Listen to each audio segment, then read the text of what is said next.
Hai, jauh sebelum adanya Spotify atau platform digital lain buat dengerin musik, masa-masa muda kita tuh ditemenin sama yang namanya radio. Mau masak, mau nyuci, mau belajar, mau ngepel, mau apapun itu, kita ditemenin sama radio. Nah, yang bikin aku penasaran nih, gimana perkembangan radio di zaman sekarang nih? Terutama aku lebih penasaran sama kehidupan penyiarnya sih. Gimana cara mereka buat datang ke radio setiap hari, gimana tantangan mereka buat ngehadapin problematika dunia digital saat ini. Kayaknya persaingan mereka kan bukan lagi persoalan stasiun radio lain ya, tapi ada platform digital kayak Spotify, YouTube, Deezer, dan yang lain-lainnya itu.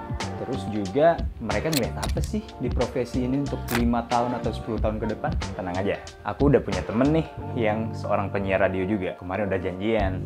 Jadi habis ini kita bakal ke radionya, MFM Radio, salah satu radio di Kota Malang, buat tanya-tanya. Seharian dia ngapain, baru nanti kita deep talk aja di sana ya. Bakal ngobrol apa? Stay tune aja terus. Yang jelas kita harus jadi anak skena.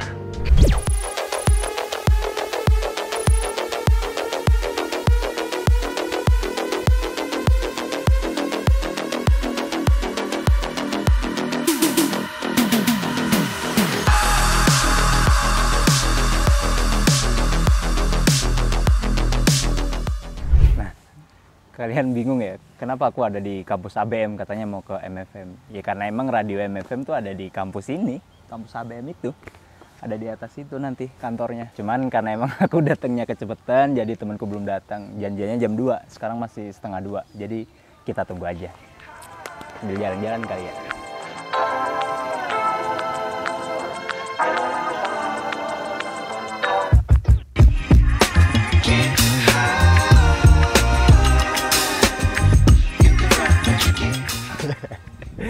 Gara-gara kasih jalan-jalan di ABM, jadi nggak tahu kalau ternyata dia udah datang, dan tadi aku dikasih tahu kalau disuruh naik ke atas. Ya udah sih, kita ke atas.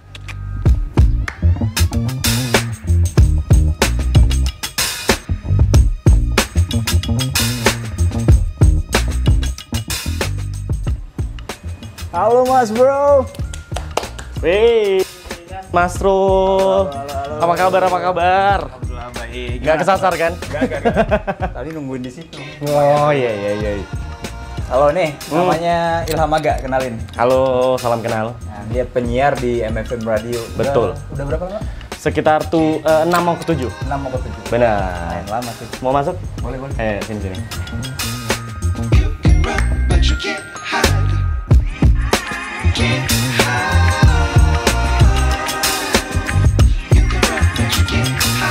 Awal mula kamu bersinggungan sama radio?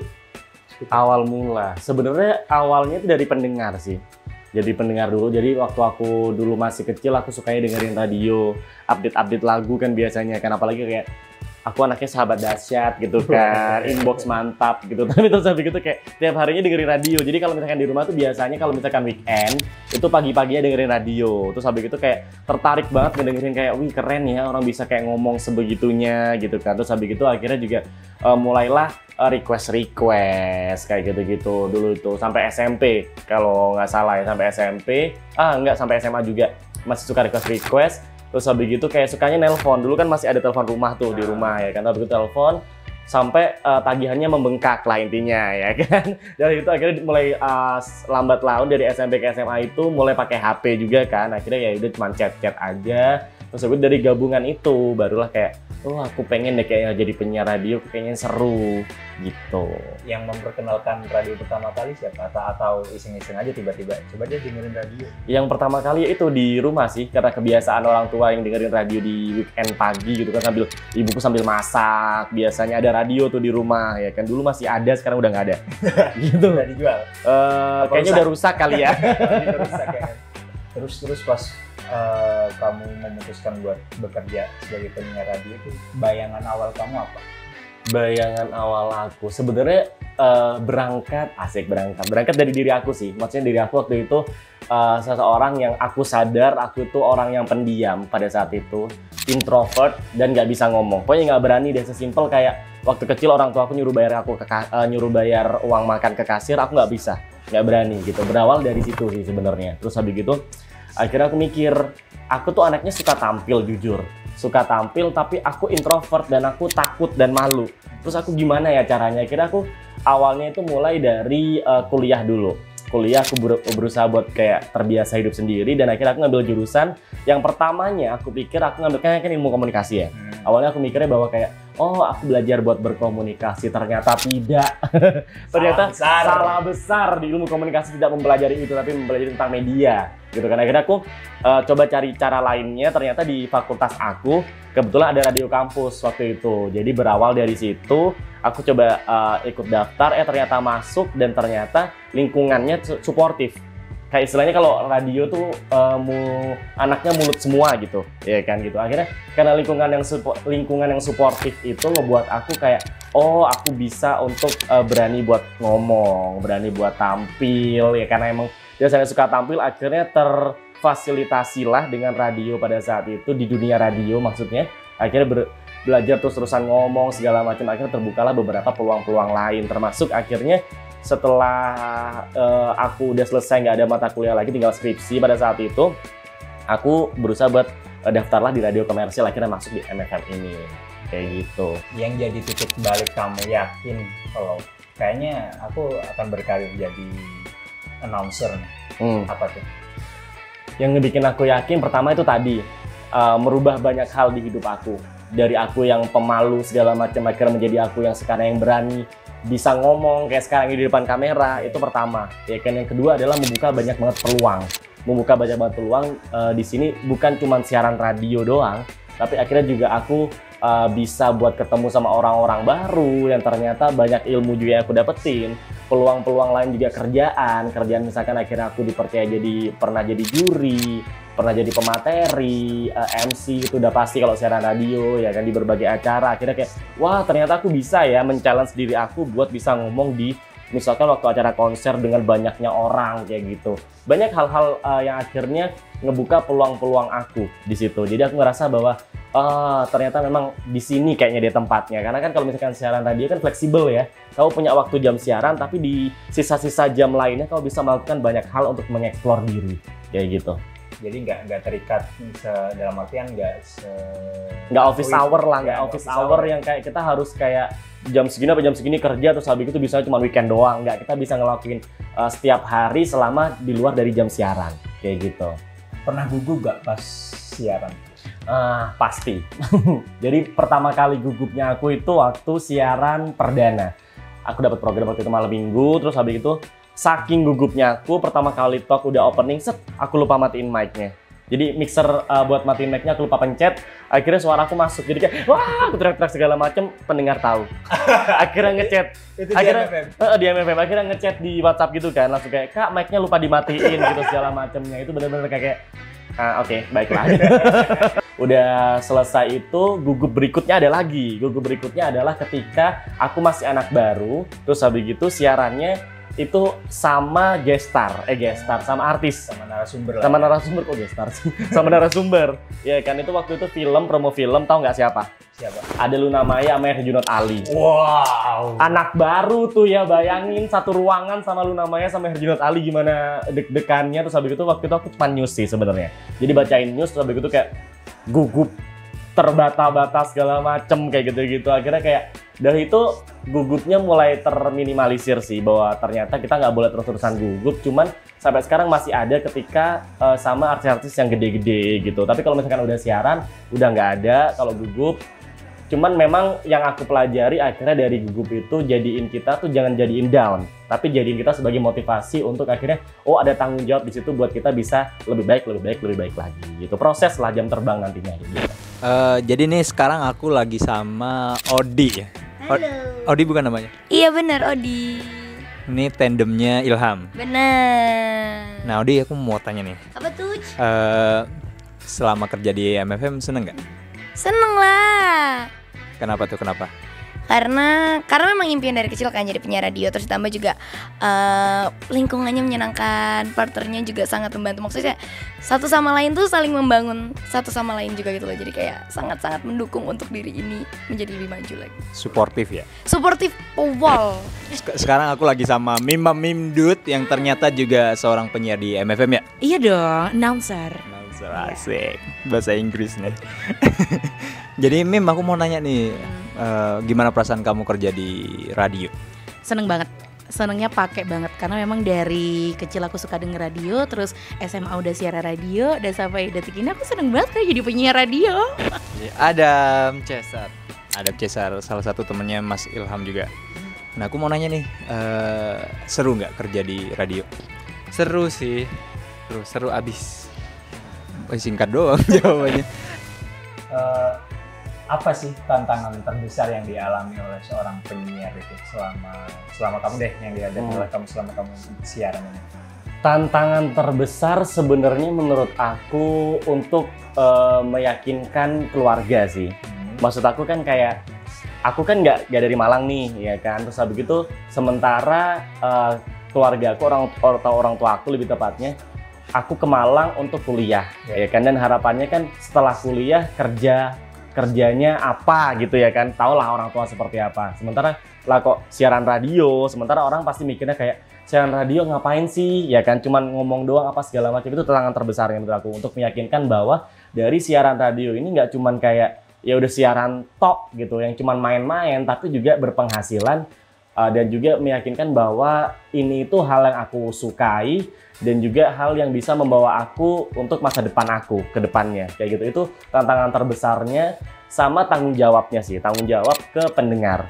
Jadi kalau misalkan siaran itu tantangan terbesarnya menurut aku bahwa kita nggak cuma siaran aja untuk ya udah ngomong, tapi harus ada hal yang kita lihat gitu loh, bahwa ternyata pendengar harus mendapatkan apa yang udah kita persiapkan gitu, maksudnya kayak edukasinya atau mungkin hiburannya segala macam, bahwa apapun yang sedang terjadi di diri kita di hari itu, kita nggak boleh egois untuk menampilkan hal itu, tapi tetap profesional untuk bisa menghibur pendengar. Cukup nggak sih gaji seorang penyiar yang buat kehidupan Kak? Beda-beda, karena ini sifatnya radionya daerah. Aku bisa bilang enggak. Tapi kalau misalkan kamu tuh udah di Radio Jakarta dan kamu udah menjadi something gitu ya, something maksudnya adalah ya gampangnya artis yang siaran misalkan, atau mungkin kamu influencer yang siaran, itu bakalan bisa. Tapi kalau misalkan kamu merintis dan di radio daerah, enggak. Makanya aku bilang banyak membuka kesempatan-kesempatan. Nah, kesempatan-kesempatan itu yang mahal menurut aku. Jadi kalau misalkan gajinya di siarannya tok gitu, itu aja nggak bakal bisa. Tapi akhirnya terbukalah kesempatan-kesempatan yang menurut aku mahal itu dengan terbukalah pintu-pintu itu. Jadi kayak nge-MC itu udah pasti ya kan. Terus habis itu yang tadi aku sempat bilang, akhirnya aku juga sempat jadi talent juga, ngisi di YouTube kayak gitu-gitu, atau iklan salah satu produk apa segala macem, atau mungkin teman-teman aku juga akhirnya ada yang dia influencer segala macem. Kesempatan-kesempatan itu yang mahal menurut aku. Jadi cukup atau enggak, makanya kita jangan cuman siaran doang, penting buat kita mengembangkan di hal-hal lain itu tadi. Berarti gini ya, meskipun salary-nya mungkin nggak cukup, tapi radio ini ngasih kesempatan Ilham buat ekspor diri sama ngambil kesempatan-kesempatan yang benar lain. Itu pokoknya ketika masuk di dunia radio jangan tanggung-tanggung intinya. Jadi kayak explore apapun yang kamu mau explore gitu. Ternyata pun kalau ternyata di hal-hal yang lain nggak cocok, seenggaknya kamu udah pernah mencoba. Kalau boleh tahu nih ya, spill kalau mau spill berapa sih rate gajinya? Wow, ini kayaknya susah ya karena beda-beda juga tiap penyiar. Oke. Kalau Kak Il gitu. Aku ya kalau misalkan aku total ya. Jadi kalau misalkan siaran radio itu dia itu dibayarnya per jam.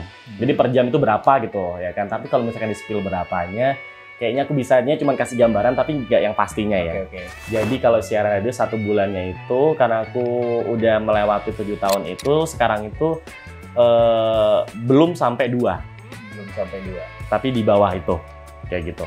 Itu yang bisa aku spill, tapi pastinya nggak bisa. Rahasia negara. Rahasia negara. Okay. Kamu pernah ngerasa punya privilege nggak atau suatu hal yang diunggulkan ketika kamu jadi penyiar radio? Privilege di luar atau di dalam? Kalau di luar jelas ada ya, maksudnya bekerja sebagai media kan pasti banyak privilege-nya ya. Kayak keluar masuk konser contohnya secara gratis gitu. Itu tidak bisa dibohongi ya, itu kan kayak sebuah privilege. Terus kayak banyak banget undangan, kerjasama pun juga jadi lebih gampang juga. Kalau misalnya ada, karena udah ada titelnya penyiar radio, jadi pekerjaan aku pribadi yang personal nggak atas nama radio pun juga jadi lebih gampang. Kayak oh udah terpercaya nih karena dia sudah bekerja di radio sebagai ini gitu. Jadinya ya privilege banget lah kalau gitu. Yes, of course, pasti banget. Cak kasih contoh satu. Contohnya kalau misalkan nih kita bisa ketemu dengan artis-artis, terus kita juga kayak tiap hari diwajibkan buat ngomong, jadi lebih interaktif kayak gitu-gitu. Jadi menjalaninya tuh kayak happy, dan kalau misalkan ketemu teman segala macam tuh jadi kayak ya wes kayak siaran gitu loh Mas. Jadi kayak kayak seneng aja gitu bawanya, dan gak ada dukanya sih menurut aku ya. Alright. Privilege-nya mungkin lebih ke kalau misalnya tahu kalau background aku penyiar, pasti orang tahu kalau aku pasti punya skill yang bagus buat ngobrol, atau enggak pasti merembetnya ke ya MC lain-lainnya kayak gitu sih. Menurut aku privilege buat dikasih kesempatan buat tampil gitu sih. Karena sekarang banyak yang punya pilihan hiburan kayak TikTok, Instagram, terus Spotify, Deezer, Joox dan lain-lainnya, bahkan YouTube. Sekarang ada YouTube musik juga kan. Pernah punya ini gak kekhawatiran bahwa radio mungkin suatu saat akan ditinggalkan? Kalau aku sendiri sih enggak ya, jujur. Karena radio itu selalu punya tempat di hati. Wena. Ini serius, karena apa? Karena buktinya sampai sekarang juga masih banyak yang mendengarkan. Meskipun nggak se-edik dulu, ya kan? Tapi sekarang tuh ya orang di mobil segala macam. Karena seninya menurut aku dengan tadi kalau misalkan sampai disinggung ada Spotify segala macam, beda gitu. Karena apa? Karena dari radio itu kita kayak bisa kayak oh ada momen-momen seperti kayak wih lagu ini aku udah lama nggak dengerin lagu ini misalkan ya kan. Terus habis itu ada mungkin momen-momen dimana kayak ada kesenangan sendiri ketika kita lagi di jalan mungkin, terus habis itu kayak kita disapa segala macamnya. Itu yang mungkin nggak didapetin dari platform-platform lain gitu. Kenapa aku bisa bilang nggak ditinggalkan? Karena memang terbukti sampai sekarang pun masih banyak kok yang gabungan di MFM Radio sendiri di tempat aku bekerja gitu kan. Terus habis itu juga terbukti juga dengan iklan juga masih ada yang mau ngiklan di radio. Kalau misalkan bisa dibilang pergeseran zaman segala macam, akhirnya radio ini bisa dibilang menurun segala macam, nggak bakal ada iklan dong. Buktinya tapi masih ada gitu sampai sekarang, dan aku yakin sampai kapanpun radio itu masih tetap punya powernya sendiri dan punya tempat sendiri di hati pendengarnya. Menurut aku kayak gitu. Habis ini boleh nggak kalau misalnya aku belajar siaran? Boleh kita masuk ke studio karena kan bentar lagi juga aku udah mau di jam siaran. Jadi kalau misalkan mau masuk boleh, mau masuk sekarang? Boleh. Let's go. Ini definisi siaran jalur orang dalam. Aku nggak mahir bicara nih. Jadi ini mixer, ya kan? Ini komputernya ada 2. Nggak langsung pakai lagi. Tuan rumah. Terus habis gitu itu pokoknya kalau misalkan WhatsApp, cari materi, streaming apa segala macam di situ. Kalau yang sini nih buat ngatur lagu-lagu, iklan segala macamnya baru di sini. Terus ya udah ada headphone, ada mic. Kalau talk show di depan 2, kita berdua di sini. Baru tahu kalau ada aplikasi khususnya ya. Iya, ini beli, nggak tahu di harganya berapa. Kalau kita tuh cuma kayak kayak Winem gitu, kayak di warnet ya. Enggak ada sendiri. Kalau di MF sendiri pakai Jesler. Gitu. Tinggal masukin lagu segala macam. Krek gitu. Coba siaran. Gimana caranya? Ya udah, tinggal dipakai headphone-nya, mic-nya diarahkan. 101,3 MFM Radio nomor 1 di Malang, yang paling ngertiin kamu. Coba. Itu tuh baca yang itu. itu ada. Iya, coba. 101,3 radio. Susah ya ternyata ya. Tarik nafas. Yuk, coba. 1, 2, 3. 101,3 MFM Radio anak muda nomor 1 di Malang yang paling ngertiin kamu. Oke, selamat kamu diterima siaran di sini. Kayak gitu, kurang lebih lah ya. Nah, ini ngatur-ngaturnya saya tuh belajar sendiri atau diajarin? Diajarin. Jadi kan sebelum masuk siaran perdana pasti ada training kan. Nah, training itu biasanya kita itu latihan siaran dulu sampai benar-benar udah bisa selesai, bisa dinyatakan selesai di training siaran itu, baru kita masuk ke studio buat latihan mixing namanya. Ini mixing, mastering. Mastering, mixing segala macam, buat ngatur apa segala macam kita latihannya di sini kayak gitu lah. Jadi ini adalah bisa dibilang tempat di mana saksi bisu orang-orang berproses. Widih. 7 tahun duduk di sini. Enggak sih, kadang di situ, kadang di sini. Ya beda-beda ya. Kadang di situ, kadang di sana. Ya maksud aku 7 tahun jadi penyiar di sini. Kan biasanya kalau orang berkarir tuh pindah-pindah kantor. Kenapa kamu mutusin di MFM terus? Di MFM terus. Pertama jelas karena orang-orangnya. Ya kan, alasan kenapa di sini nyaman gitu karena orang-orangnya gitu. Karena ada sebuah istilah menurut aku, jangan terus-terusan berada di zona nyaman kayak gitu ya. Tapi kalau menurut aku malah beda. Ketika kita udah menemukan zona nyaman itu, kenapa nggak kita stay aja? Orang banyak mencari kenyamanan, tapi ketika kita udah di zona nyaman, kenapa kita harus move gitu? Yang paling penting adalah ketika di zona nyaman, jangan akhirnya bermalas-malasan. Ketika kita udah nemuin zona nyamannya, tetap stay di sana, tapi harus ada progres kayak gitu. Yang itu aku bisa temuin di sini, dan itu alasan kenapa aku masih tetap di sini, karena ini adalah tempat aku berproses buat aku menemukan banyak hal baru, membuka peluang-peluang yang tadi itu aku bilang. Sama akhirnya aku juga menemukan keluarga aku yang ada di Malang di sini kayak gitu. Terus kira-kira 5 tahun ke depan masih bakal jadi penyiar radio nggak? Pengennya sih gitu, tapi kita nggak akan tahu ya tahun depannya gimana. Kayaknya buat 5 tahun ke depan, bahkan tahun depan aja kayaknya kemungkinan belum tahu kayak gimana, tapi kayaknya udah enggak deh kalau 5 tahun ke depannya, karena emang udah cukup gitu. Sebenarnya kalau misalnya mau, kalau bisa aku mau. Kalau bisa banget aku mau. Cuman 5 tahun ke depan kan aku nggak tahu ya aku masih di Malang atau enggak. Kalaupun misalnya nggak di Malang, sebenarnya pun aku juga masih pengen menjadi penyiar radio di daerah asalku gitu kan ya. Jadi aku rasa untuk menjadi jangka panjang oke juga, tapi ya tetap harus ada pekerjaan sampingannya lagi sih kalau menurut aku. Nah, itu tadi perjalananku buat cari tahu ya seperti apa kehidupan penyiar radio barengan sama temanku Ilham Aga. Nah, di situ aku jadi tahu nih bahwa kekhawatiran tentang radio bakal tertinggal sama dunia digital yang sekarang kayak Spotify dan lain sebagainya tuh ternyata menurut Ilham kayaknya enggak deh. Dan sepertinya aku juga mulai sepakat sama dia, karena ternyata di radio itu nggak cuma sekedar ngobrol aja sekarang, nggak cuma audio aja, tapi ada visualnya juga. Kayak mereka udah mulai buat YouTube, tadi di off air aku juga dengar ada Instagramnya juga, ada TikToknya juga, mereka bikin konten gitu ya. Ya jujur sih sempat kaget waktu dia bilang kalau gajinya itu nggak bisa memenuhi kebutuhan hidupnya selama sebulan di Malang. Kayak ternyata gaji penyiar radio nggak segede itu juga ya. Tapi lagi-lagi tuh katanya sih di radio daerah, kalau di radio nasional atau radio ibu kota katanya gajinya lumayan gede ya. Dia bertahan karena dia passion juga, karena dia suka, karena dia jadi punya kesempatan nih buat ambil chance di pekerjaan-pekerjaan lain, yang mana itu terbukanya awalnya berasal dari radio, berawal dari dia jadi penyiar. Jadi walaupun gaji dia dari radio itu sendiri gak cukup atau bisa dikatakan kurang, tapi ya kalau membuka lapangan kerjaan yang lain, why not? Nah, itu aja deh. Semoga kedepannya kita bisa coba mengulik-ngulik atau memenuhi rasa keingintahuan kita di skena-skena yang lainnya. So, tetap di sini di Skena Skripsi karena aku pingin jadi anak skena.